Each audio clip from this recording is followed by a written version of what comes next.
quick tip, guys. I'm doing the finish sanding, I'm about to at least, on this bow here, and string it up and show you guys how it shoots. But I wanted to give you a quick tip. You see this knot right here? This is one of the ones that was giving me some issue. Well, as you can see, some of the material, if the camera will focus in, anyway, the knot looks like it's starting to come out of the bow. So what you can do is you take some of your sawdust that you're making that's coming from this particular bow, and you stuff it down inside those gaps, and then you take some kind of crazy glue or super glue and you soak it down into the area and let it cure, and that won't go anywhere, and then you can continue on about your business. Hey guys, I'm back. I want to show you another tip. When you get to the finish work on the bow, after it's tillered and you're ready to do the finish sanding, you know, raise the grain, make it just beautiful before you put on your finish coats, if you choose to do that. You know, when you tiller a bow, it doesn't care how it looks, and neither does the prey that you're hunting, if you're hunting, or neither does the target that you're shooting at. So if you want to leave it rough with tool marks in it and then just enjoy it, then go for it. I have lots of bows that I left like that. But if you wanted to beautify it, then there's some steps you gotta take. You gotta go from the coarse sandpaper to a fine sandpaper, and then you might still have some tool marks, and if you don't have a scraper, you can use a knife. Now, this was given to me as a gift. This was made for me by the talented Nicholas Tomihama. Makes some awesome stuff. You need to check out his YouTube channels. I think it's Nicholas Tomihama and the BackyardBowyer, and I'm sure you all have heard of him. Now, this is made out of a wrench, and it is really small, really handy, good control, and I'll show you what I do with that, but I want to also show you this knife. Now, this is a beauty. This is actually a good sized blade, and this was clay hardened and made out of a piece of rebar.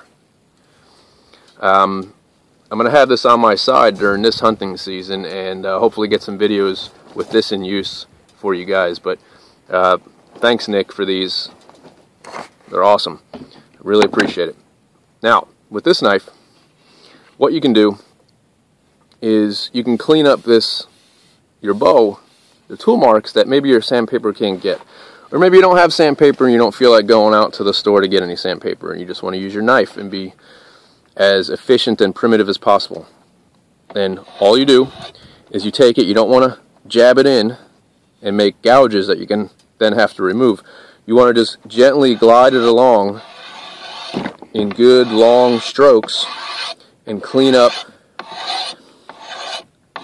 your tool marks. You spend enough time on this and you carefully do it, it'll make that surface finish as smooth as glass.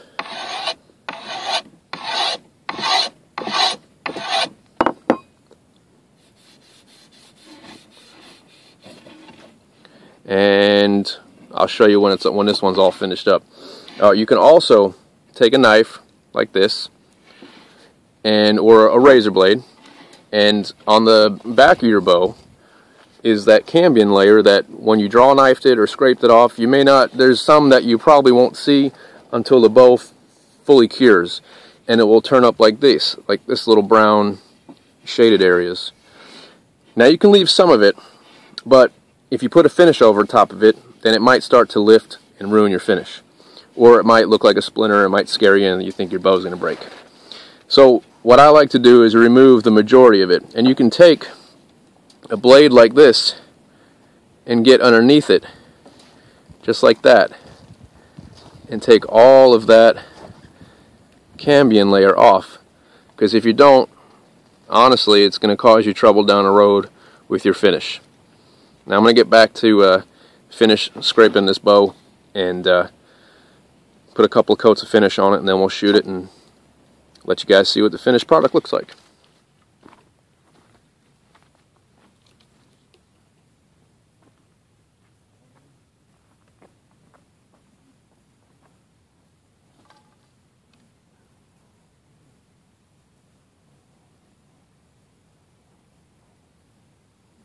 Okay, so here's the first 2 shots that I took with this bow. With the still had the tiller string on it, and not too bad. Looks like the bow is cooperating. It wants to be a bow. I'm very happy with it. And here's some more shots taken with it. Here's the first coat of finish on it, and then handle and strike plate. Came out to be a real nice looking bow. It's actually just under 40 pounds at 28 inches. Very smooth to draw, fun to shoot. I hope you guys enjoyed the series. I hope you learned something. I hope I was able to help. The one thing I want to emphasize is just to take your time and enjoy the process, and don't be afraid. Don't get discouraged, and don't make it more complicated than it has to be. Just go out there, it's just wood, and tackle it. Have fun with the process. And again, I hope you enjoyed. If you did, let me know, comment, subscribe, and I thank you for watching.